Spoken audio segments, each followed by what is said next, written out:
Кыргызстанда жыл башынан бери 6 адвокат камалды.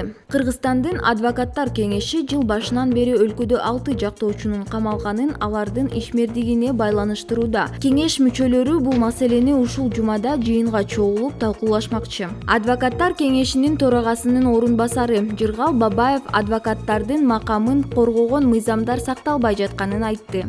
Бир катар саясатчыларга жактоочулук кылып жүргөн Икрамидин Айткуловду 22 августта Бишкек шаардык милициясы кармап, бир күндөн кийин үй камагына чыгарган. Ал акча маселесине байланыштуу алдамчылык кылганы айтылууда. Кыргызстандын адвокатурасы жана адвокаттык иш жөнүндө мыйзамга ылайык жактоочу иш учурундагы айткан сөзү үчүн жоопкерчиликке тартылбайт. Бирок кесиптик ишинде мыйзам бузган деп шек саналса, башкы прокурор же анын орун басарлары кылмыш ишин козгой алат.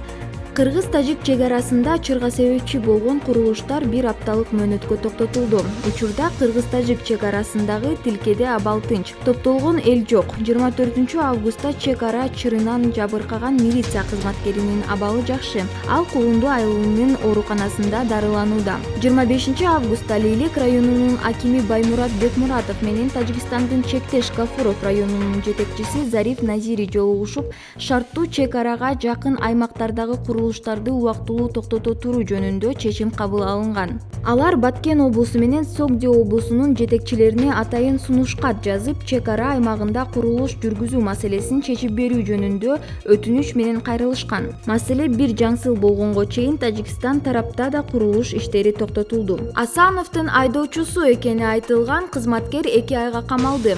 Ички иштер министринин мурдагы орун басары Курсан Асановдун ишинин алкагында кармалган министрликтин кызматкери Пайзылда уулу Дамирбек 23 октябрга чейин номер 1 төргөө абагына камалды. Бишкектин 1 май райондук соту 25 августта ушундай чечим чыгарганын күч органдары кабарлашты. Башкы прокуратуранын басма сөз кызматы ал мурдагы президент Алмазбек Атамбаевди кармоо операциясындагы мыйзамсыз иштерге байланыштуу суракка чакырылганын айткан эле. Пайзылда уулу Дамирбек министрликтин атайын багыттагы полкунун кызматкери. Айрым расмий эмес маалыматтарга караганда ал Асановдун айдоочусу жана жан сакчысы болгон. 23 августта анын колуна кылмыштын катышуучуларынын түрлөрү жана кызмат абалынан кыянаттык менен пайдалануу деген беренелер боюнча шектүү экени тууралуу маалымдама тапшырылган.